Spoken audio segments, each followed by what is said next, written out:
So ano nakaraan may nabili akong power bank ito. Pero bumili ulit ako ng panibagong power bank. So ito naman siya, Jaguar na 65 watts na power bank. So i-unbox muna natin siya.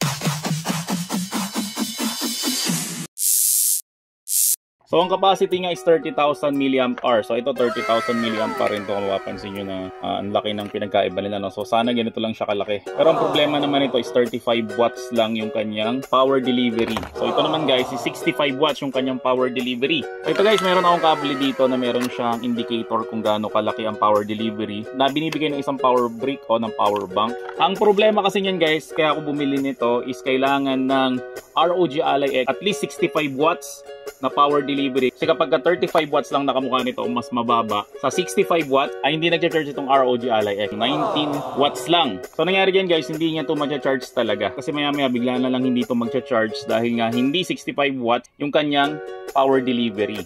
So itry naman natin siya dito. Yan, makikita nyo guys na tumaas na siya. Makikita nyo na dito na 63 watts yung power delivery na binibigay nga nitong Jaguar na electronics. Kasi ang dami kong power bank, kaso ang problema naman nun guys is hindi niya kaya itong i-charge. Kasi nga guys, mas mababa siya sa 65 watt. So 1 to ko lang to nabili kasi ginamitan ko siya ng voucher. So guys, sa mga gusto mag-avail nito, maglalagay ako ng link sa may description section ng video na to.